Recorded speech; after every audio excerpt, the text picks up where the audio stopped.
All right, Jeff, let's get to the tennis talk. Christopher Clarey of the New York Times, author of The Master, the book about Roger Federer and the man who has spent many late nights in New York these last few weeks. Thanks for the time. We hope you are a little bit rested. I've been getting sleep, but it's not the usual times you get sleep, right? I woke up at 2 p.m. yesterday, and I was joking. It was like being back in college again or something. I was up till 6:30 in the morning watching tennis and writing about it, and then racking from about 7 a.m. till 2 p.m. So yeah, frat party time. So you get frat party time. So you have a young frat party type guy that's in one of these semifinals. What's it like to cover the Alcaraz? Hey, it's been a great year of tennis. I mean, there's been a lot of crazy things that have happened and strange stories, especially with, Djokovic and the ongoing situation with the pandemic and his refusal to get vaccinated and the fact he can't play here. And that's been one of the big stories. So it's been an unusual year, but Alcaraz, you could see it coming last year when he reached the quarterfinals of the US Open in spectacular fashion. He ended up getting hurt, pulling out of his quarterfinal match. But I just sense when you watch him, he's box office. The guy is explosive. His charisma just jumps off the screen. And if you get the chance to watch him live, it's even better. But he's a guy who's very positive energy, I would say. Once in a while it gets negative, but he's got this sort of, sunshiny, elastic, just communicative way of playing tennis. And you can't take your eyes off him in a very cool way. And I've just really enjoyed watching his matches this year. He has lit up the circuit at different times. He hasn't been 100% consistent yet, but to me, he's a champion in waiting, and we'll see how it plays out against Francis Tiafoe tonight. There were 3 first-time Grand Slam semifinalists for the first time since 2005 in this tournament. We're going to have a first-time winner of the U.S. Open. You've covered over 100 Grand Slam tournaments, 15 Olympics. Where does this 2 weeks of U.S. Open tennis rank for you with what you've seen out there? There have been a lot of great U.S. Opens and a lot of great Grand Slam tournaments. I mean, the last 2 years back to back, pretty crazy. I mean, last year, think about it, Djokovic was going for the Grand Slam, which hadn't been done since '69, came up 1 match short in the final. And then you had this amazing story of Emma Raducanu, this qualifier that a lot of us had never heard of a few months before, coming through qualifying, not losing a set and winning the U.S. Open against another unseeded player, Leylah Fernandez. That's kind of hard to top. This one's awfully good, though, because you've got 2 first-time champions at the U.S. Open. On the women's side, you have Jabeur playing Swiatek. Neither one of them has won. And the men's side, we're not quite to that new era because Djokovic couldn't play here. And Nadal, I think, is a bit tired after a great season for him and kind of was a little bit down. But this is coming. And these 4 guys who are, in the semifinals and are going to have a shot at winning represent the new wave of tennis. And that's what we're going to get. So we're going to see some more parity, I think, in the years to come. And this is a sort of the start, big hint of a new era, I would say. Well, and to us, when you're watching, and I've been to this tournament, when there's an American in this tournament who advances, especially somebody you weren't expecting before, there's an electricity to the tournament that you don't see in a lot of other sports. We have a guy now in Francis Tiafoe who's not only a guy who's just kind of popped on the scene, but is an amazing story. What's it been like to cover him? And what are the things about his story that have impressed you the most?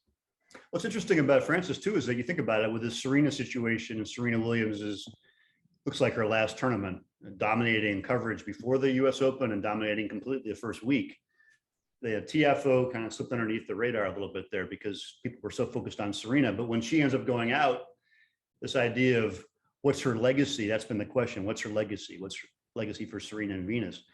I think everybody was looking at Coco Gauff, honestly, 18-year-old woman from the U.S., African-American, great talent, ends up getting beaten. And then suddenly there's Francis Tiafoe, who's a guy that represents a lot of the same themes, to be honest with you. I mean, he got started playing tennis because of Venus and Serena too. He comes from a background that's amazing in terms of just the way he came to tennis. His father and mother immigrated from Sierra Leone, were fleeing the violence there, ended up working as maintenance workers at this pretty nice club in the DC area. It's produced a lot of players. I think the boys began to play tennis because their dad was there and rackets were around and balls were there.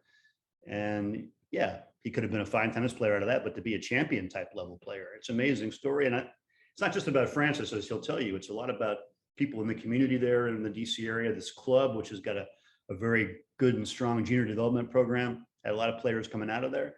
It all kind of came together for him. And he had, if you know tennis, he has an unusual game. His forehand especially is a very unusual shot. It's almost whippy and kind of an artisanal sort of shot. I know a lot of coaches were concerned that was going to hold him back. And I think at times it has a little bit, but he's just got this, a bit like Alcaraz. It'll be a great matchup because they both have this positive energy. They're both super fast. But Francis's story is really one in a million. And I think the New Yorker described it as the dreamy side of the American dream. And it kind of is that, to be honest with you. It really is that this guy, just by complete happenstance coming to the sport, which is still in many ways not as elite as it used to be by any means, but it's an expensive, hard sport to get good at. And to have all these different resources come together, it's just a real feel-good kind of story that I think American sport could use. He's the first American man to reach the semis since 2006. If he were to win, he'd be the first to win since Arthur Ashe, the first African-American man to win since Arthur Ashe. Talk to us about the match against Nadal the other night. It was spectacular tennis. It was back and forth. And at the same time, you had this story of the roof closing in the middle of it, which seemed to really make Tiafoe unhappy. I've never seen that. Is that new that they closed the match during play? And what do you think of that match in terms of sort of a passing of the guard with Nadal being tired, but Tiafoe emerging victorious? Look, in terms of the match itself and the way Tiafoe played, big breakthrough for him. It wasn't peak Nadal, let's be honest. I mean, Nadal hitting the ball pretty short.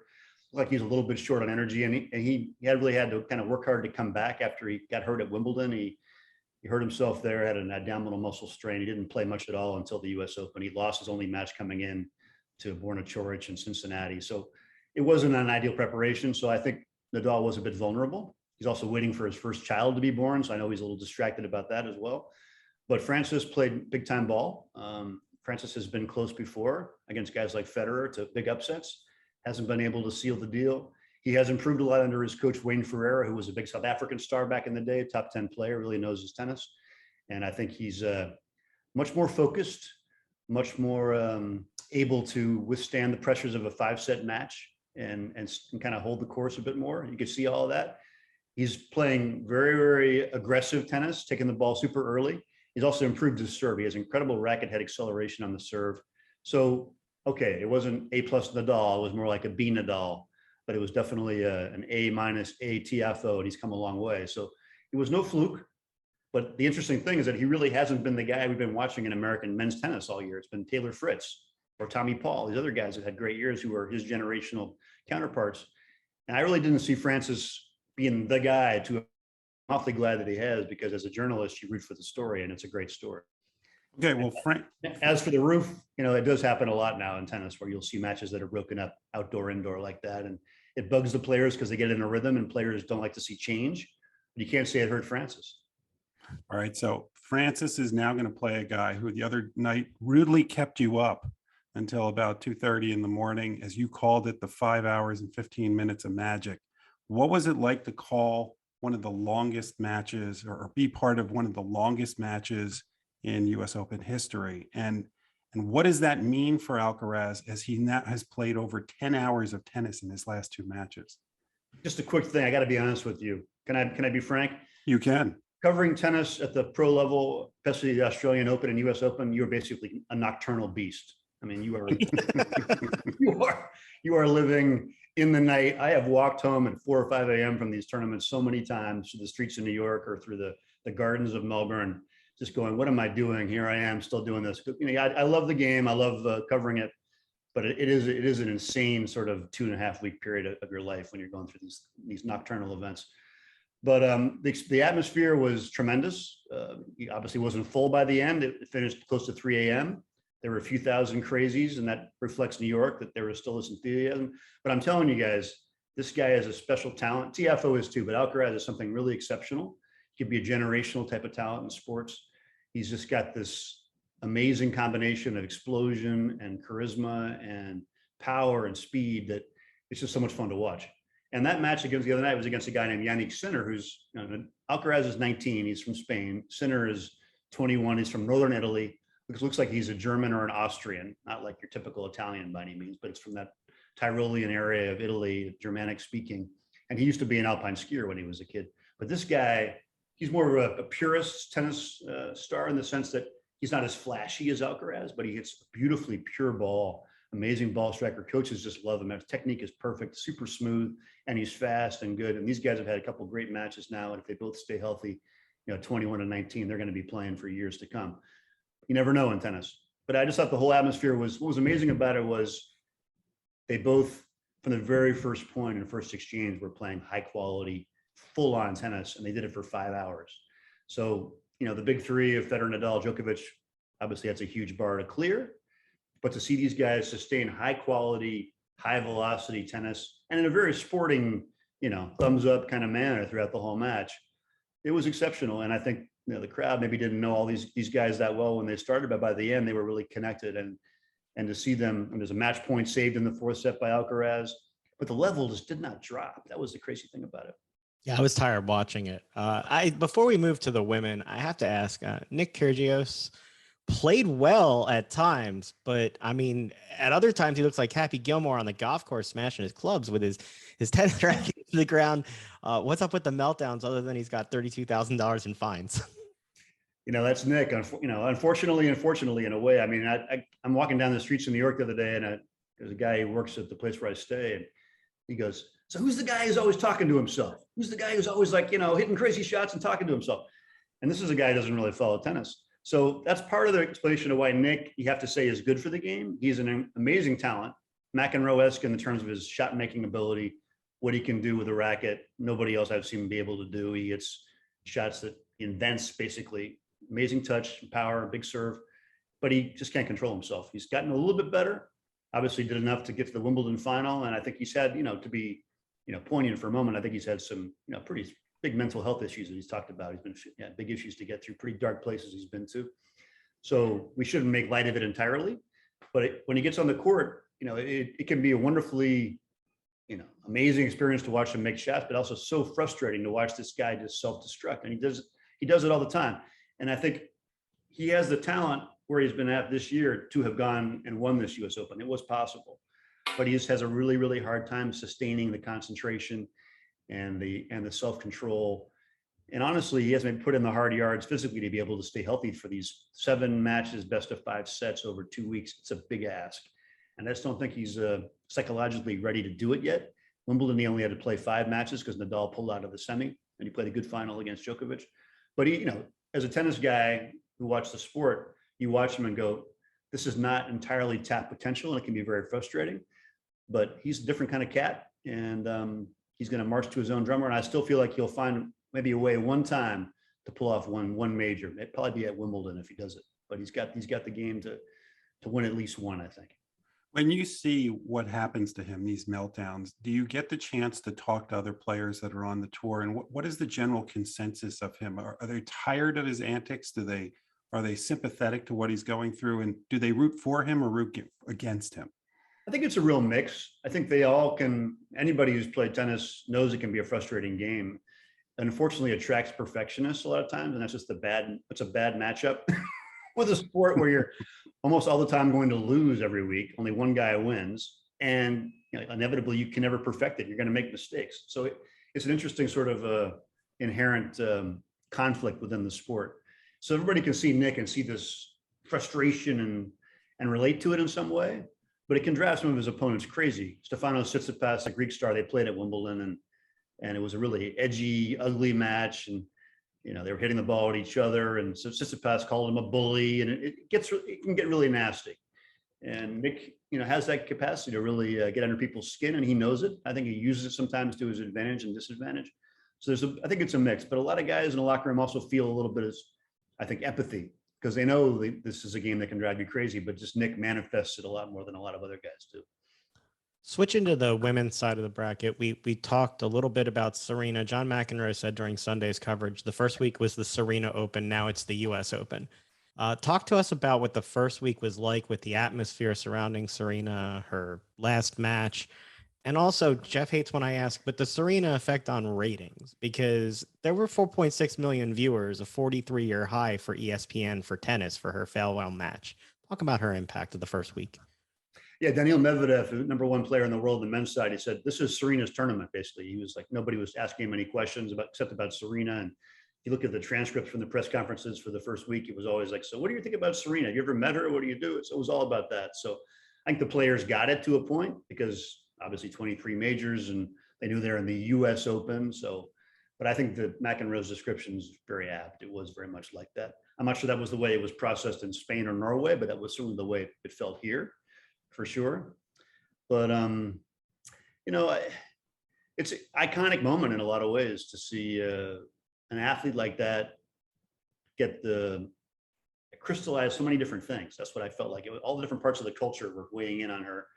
And I was at the New York Times. We had a meeting before the tournament about planning stories and planning ideas, and we had 40 people were on the Zoom call. Everybody in their little window, like Hollywood Squares back in the day, and it was all aspects and all parts of the paper were involved. It just sort of showed you within that meeting just the reach that she has and how much she's, you know, affected different parts of our culture.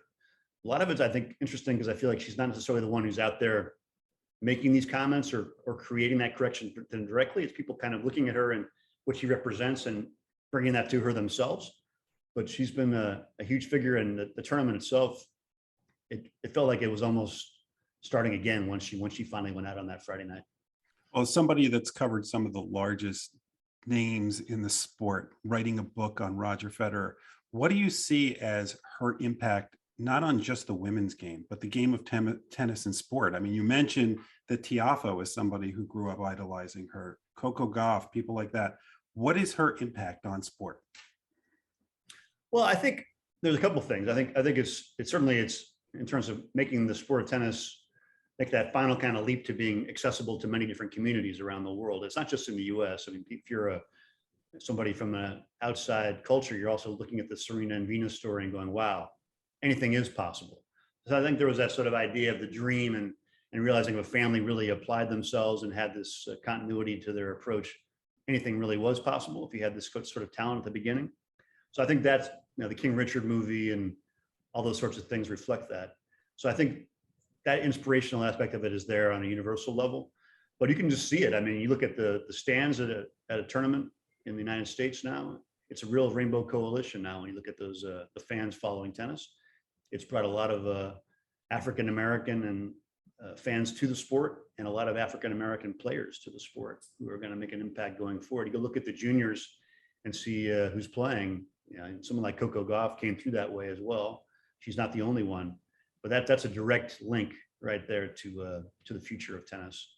And I think they also played, she and Venus, it is a joint sort of legacy in a lot of ways. Venus came along first and they were raised and coached the same way. They changed the way the game was played in that they were so powerful, so aggressive, so sure of themselves, frankly, and raised to be that way, but also, you know, all court players able to come forward, able to stay back, and able just to hurt you from any part of the court. And I think until then, there hadn't been that full package approach to women's tennis, especially. So I think they did change that. And you look at the people who are, if you watch anybody like Arina Sabalenka or Iga Swiatek in this tournament, you can see it. Just a huge serving, huge power, take the ball early. It's very concussive, percussive kind of approach to tennis. So that's a direct sort of stylistic legacy as well.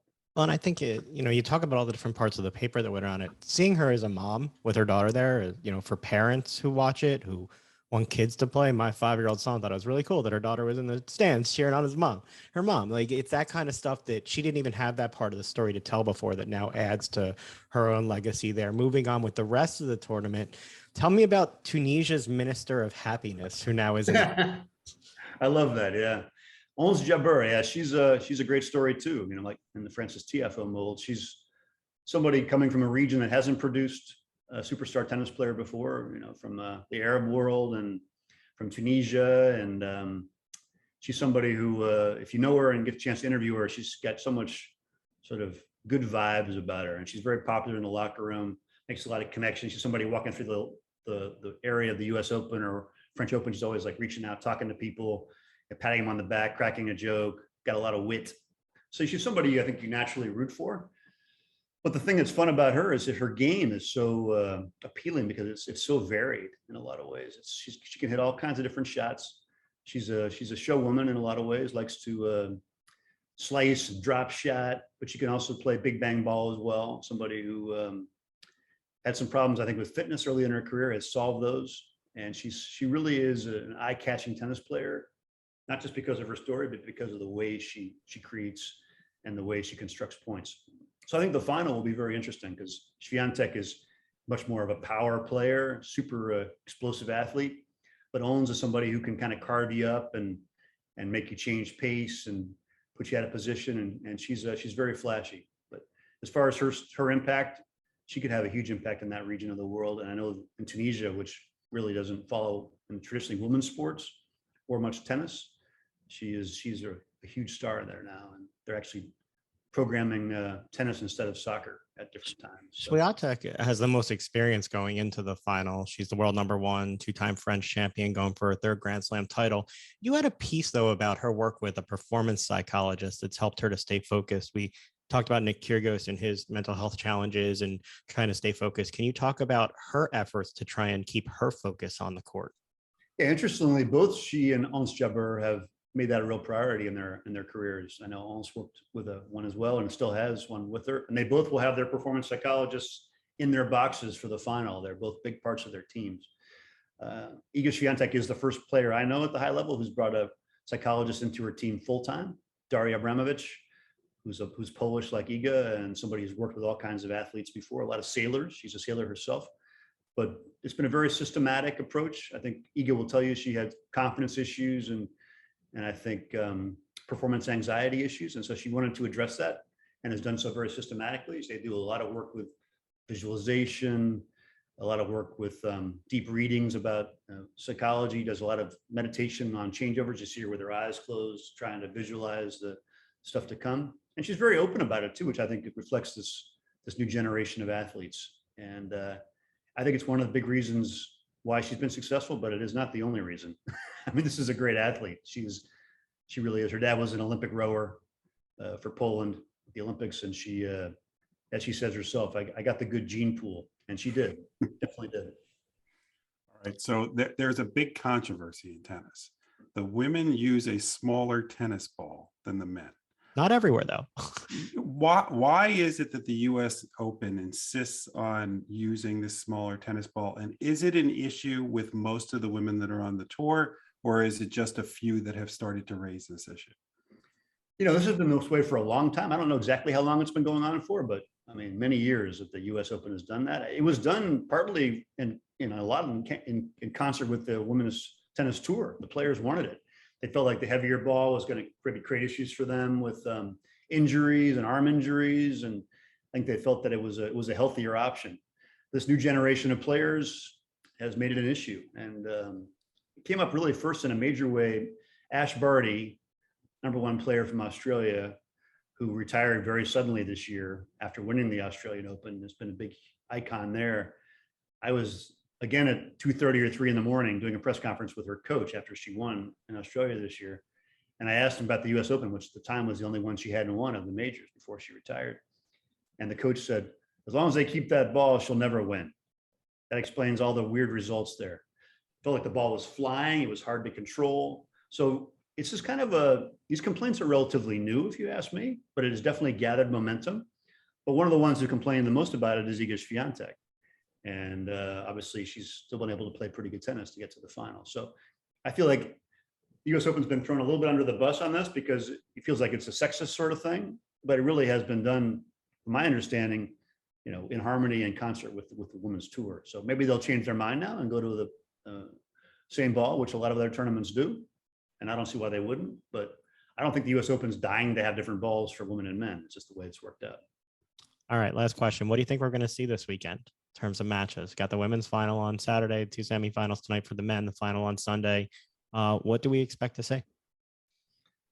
I think I told you guys this a couple of times. I'm much better at looking at it after the fact and trying to sound all analytical than I am predicting anything. So are we. That's why I asked you on the front side. Exactly. We just keep passing the buck to somebody else on this one. No, but honestly, I feel like if Alcaraz is able to recover from his crazy all-night match the other night and going to bed at 6:30 in the morning and discovering all the great all-night diners of New York, I think he's the class of the field at the moment. Casper Ruud, the Norwegian, is sort of the sleeper. He's a guy who people haven't paid a lot of attention to, but he is a fantastic tennis player. He got to the French Open final this year. He's had a lot of quality wins on hard courts and clay courts. And both he and Alcaraz have number one at stake. If they can get to the final, one of them will be number one. If they don't, Nadal will be number one. But I got to say, having watched Alcaraz all season and knowing his upside, I got to say, I think he he'd be my favorite to win. And then on the women's side, that's a good match.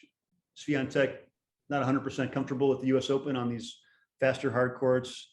Jabeur having the variety to disrupt her. I think Iga is a slightly more imposing, powerful force, and has already conquered the Grand Slam. Being able to get through that mentally and win 2 of them at the French Open. Has had a fantastic season, won 6 tournaments, has been the dominant player. But Ons has this compelling story arc, so I wouldn't rule it out. But I guess I would go with Swiatek and Alcaraz.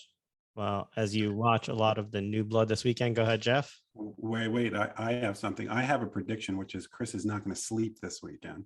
And so, but my question about that though is, sports are trying to lure younger viewers, and does it make it difficult for younger viewers to get involved or be interested in tennis when matches are starting at 9 o'clock at night and ending at 1 or 2 o'clock in the morning? Is there any discussion within the US Open, or are they just happy saying, this is the way we're going to do it? We're going to constantly start these matches at 9 or 10 o'clock at night.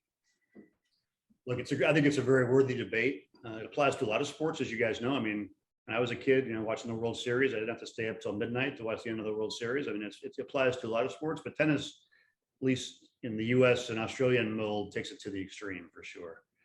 However, it's a good time to be a junior tennis fan in Hawaii, for example. 6 hours earlier. Perfect. Just got to switch time zones and you're all good. A little TV dinner, you watch the end of the Alcaraz match there out there in Honolulu. And also, tennis is a global sport, as you guys know, very global, much like soccer is. So somebody's hell at 3 a.m. is somebody else's paradise at a good time of day if you're in Europe or somewhere else. So it does have this sort of round the clock kind of feel to it, tennis. But ultimately, if you're going to put a US Open on, you're doing it for the fans in your city, in your time zone, in your culture. And it's insane to have that amazing match the other night finishing at 2:50 a.m.